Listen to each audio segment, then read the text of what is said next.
Hello everyone. Good day and welcome to my channel. Okay, imagine this.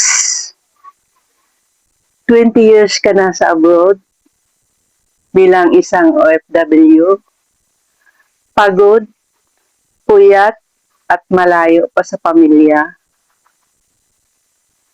Pero hanggang ngayon, dekada-dekada ka na sa abroad, hindi ka pa rin makadecide mag-for good sa Pilipinas dahil alam mo sa sarili mo na kapag umuwi ka, back to zero ka dahil wala kang ipon, wala kang investment, at wala kang passive income. Okay guys, diba napakasakit?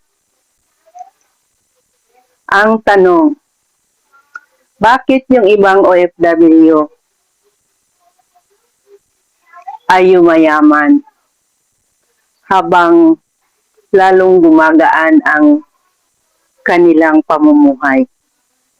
Ang sagot, hindi lang sila umasa sa kanilang trabaho, kundi mayroon silang system na ginagamit.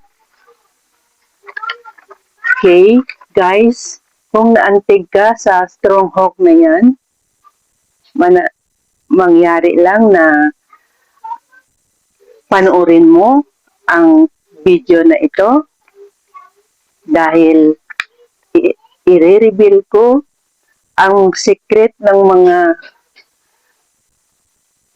successful investors kung paano nila na-build ang kanilang wealth at kung paano nila na-reduce ang kanilang mga responsibility para maabot nila ang tinatawag na financial freedom.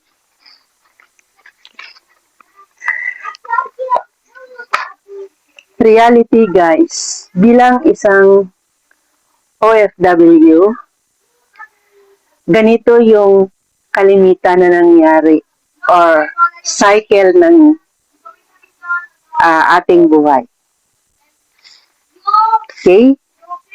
Work abroad, padala sa pamilya, bayad sa mga bills, counting ipon, pero kung minsan, halos wala pang ipon.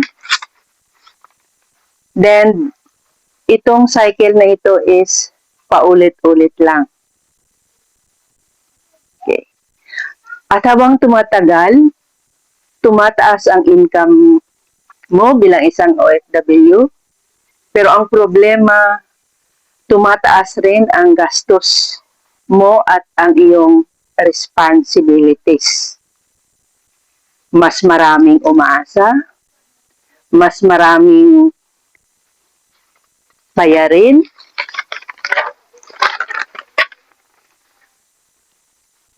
this is what is called the income trap, guys.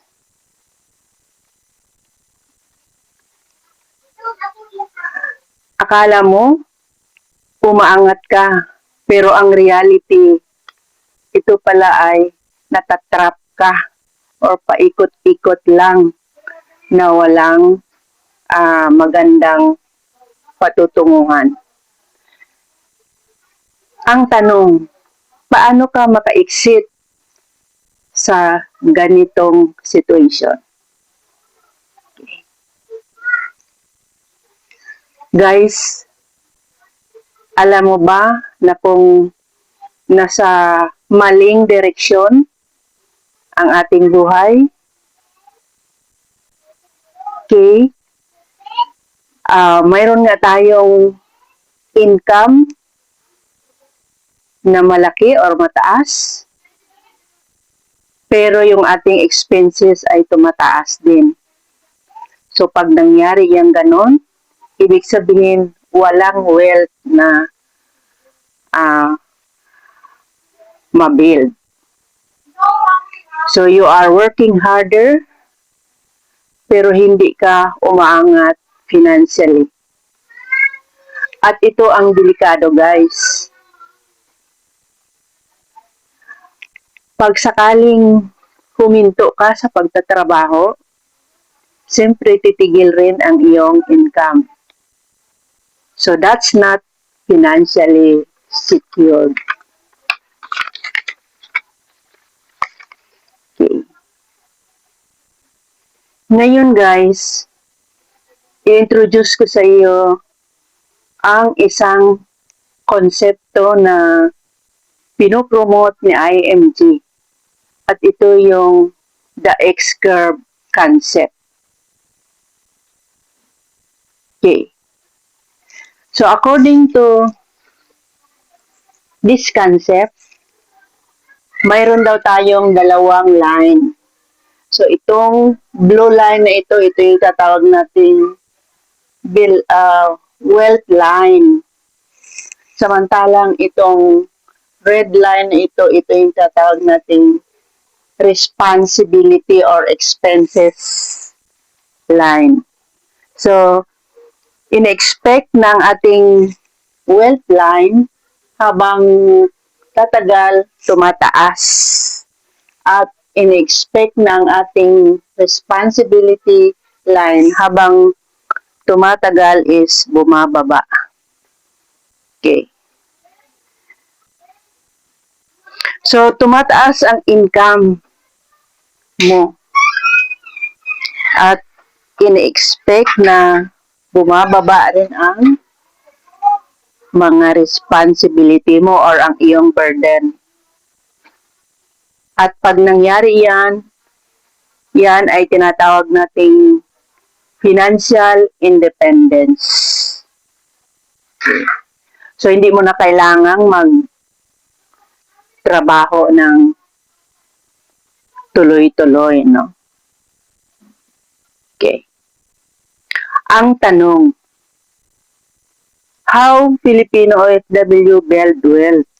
Paano ang isang OFW na maka-build ng kanyang wealth? Okay? So, si IMG guys ay pinopromote niya ang X-curve, the X-curve concept. So, dito daw kailangan natin i-increase ang ating cash flow. Okay? Bilang isang OFW daw, kailangan nating magkaroon ng side hustle habang nagtatrabaho sa abroad. O di kaya mayroon tayong counting business, small business. O di kaya magkaroon tayo ng commission o part-time commission. So siguro mayroon kang iba pang trabaho na nag-earn ka ng commission, no? So, sa mga member ng IMG guys sa mga iba't ibang bansa na mga OFW, after their main job, tinatrabaho nila ito si IMG ng part-time in the first place. So, nagkakaroon sila ng commission, no? So, habang sinishare nila si IMG business, nagkakaroon sila ng commission. So, mayroong guys kasabihan na never rely on one stream of income. Kaya guys, yung mga mayaman, kung bakit yumayaman sila dahil hindi lang sila umaasa sa isang income. They create 5 to 7 stream of income, no? So, dapat yun din ang gagawin natin bilang isang OFW kung gusto nating ma-reach ang financial independence. Okay, number 2 is control your expenses. So, bilang isang OFW, kasama ang ating mga pamilya, dapat marunong tayong mag-control ng ating mga expenses. Hindi daw porke malaki ang sahod mo sa abroad, lalakihan mo rin ang iyong mga gastos or expenses. Okay? Avoid lifestyle inflation. Ano itong lifestyle inflation? Ibig sabihin nun, habang lumalaki ang kita mo, in-upgrade mo rin ang iyong mga lifestyle, no? Okay. So next is budget wisely. So marunong ka magkilatis ng mga bagay na budget ka, no? Okay. Next is delay gratification. Okay. So, karamihan kasi sa atin mga Filipino guys, hindi tayo marunong mag-practice ng delay gratification. Dahil pag mayroon tayong gustong bilihin, dapat hindi lalampas ang 24/7 na makuha na natin. So, which is wrong guys. No? Sa delayed gratification, pag mayroon kang gustong bilihin, bigyan mo muna ng ilang araw, okay? And then, evaluate mo kung talaga bang kailangan mo pa. Kasi within that span of time, guys, kuhan mo sa sarili mo kung talaga bang kailangan mo. Okay. So, remember guys na hindi ang yaman ay sa laki ng iyong income. Kundi ito ay base sa laki ng iyong maipon at ma-invest. Okay. So next is number 3, build emergency fund, no? So bilang isang OFW guys, kailangan natin mag-build ng ating emergency fund bago tayo mag-invest sa anumang mga investment. I-secure natin yung ating foundation. Paano? By building 3 to 6 months. Halimbawa guys, ang expenses mo is 20,000 monthly. So kung 3 months, dapat mayroon kang 60,000 na emergency fund. At kung 6 months naman, dapat mayroon kang 120,000 na emergency fund para pag nagkaroon ng mga emergency, hindi na balik sa zero or magkautang-utang ang family. Next is number 4, protect your income. So, paano natin protektahan ang ating income? Through insurance, guys, no? So, sa isang sakit lang, pwede nang maubos ang lahat ng iyong savings or mga pinaghirapan. Kaya sa IMG, guys, nire-recommend ni IMG ang most GRP para sa mga OFW, no? Dahil dito sa most GRP, mayroon pang mga karagdagang benefits ang isang OFW. Halimbawa, kasali na dyan yung patriation ng bangkay na isang OFW kung sakaling mayroong masamang mangyari sa kanya sa abroad. Correction pala guys, that is repatriation, no? And then with additional pa na 600,000 na sa provoke and murder, no? Okay. So, hindi lang gastos ang pagkakaroon ng insurance. Bagkus ito ay protection para sa future ng iyong family. Next, number 5 is invest consistently, no? So, tuloy-tuloy lang pag mag-invest tayo, guys.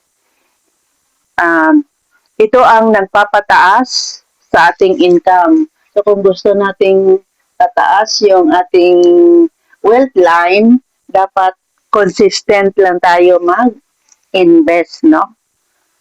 Okay. So, gaya halimbawa sa IMG, maka-invest ka sa mga mutual fund, kagaya nitong um,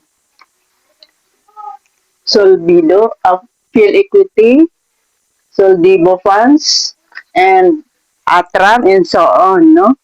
Okay. Stock market, no? So, sa IMG, kung mayroon kang panahon na magbantay ng um, graph na pababa at pataas movement sa stock market, mayroong special platform sa IMG na ito yung MyTrade, no? Okay. Aside from that, guys, pwede ka rin maka-invest sa mga long-term investment platform na nire-recommend ni IMG, kagaya ng mga REITs or mga real estate, no? So, marami tayong mga real estate na naka-connect, ka-anchor kay IMG. Andyan yung mga DMCI homes, and so on, no? Okay. So, next is, dito pumapasok ang concept ng money is working for you, or yung tawag nating passive income. So, meaning, hindi ka na nagtatrabaho para sa pera, kundi ang pera mo na ang magtatrabaho sa iyo. Sunod na tanong, paano naman ma-reduce ng isang OFW ang kanyang mga responsibility? Kasi sabi natin kanina, guys, sa isang line, itong pula na line, ito yung expenses or responsibility lines natin, no? Okay. Habang lumalaki ang iyong investment or habang pinapalaki mo ang mga wealth mo, okay, mas dumarami ang iyong passive income. So, mas kaunti na rin ang iyong pag-depend sa iyong salary. Okay. Example, guys, pag mayroon kang 30,000 na passive income and then yung iyong monthly expenses is 25,000. So, hindi ka na magtrabaho, kahit hindi ka na magtrabaho, mayroon pang maiwan na 5,000 para sa mga future investment mo, no? Okay, so that is natawag nating financial freedom. Hindi mo na kailangang mag-overtime, magpalayo sa iyong pamilya, abang buhay dahil mayroon ka ng passive income. Okay, guys, the goal is not just to earn more. The goal is to build a system where your income grows and your responsibility reduced. Okay. So, the power of X-curve concept is shown, no? Okay. So, ang tanong, nasaang part ka na sa curve? Nasaang part ka na sa curve? Okay? Dito ka pa sa quarter 1, sa quarter 2, sa quarter 3, or sa quarter 4 na. Okay? So, hindi pa huli ang lahat, guys. Kahit na nasa quarter 1 ka pa. No? You can start today. Kung handa ka na, message mo lang ako or i-access mo ang aking WhatsApp sa description ng video na ito. Ano pang hinintay mo? Start now. kahit maliit lang, basta tuloy-tuloy. Because at the end of the day, hindi mo kailangang maging OFW habang buhay. Okay.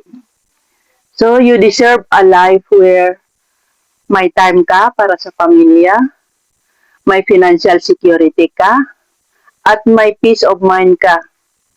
Okay, start building your X-curve today. Okay.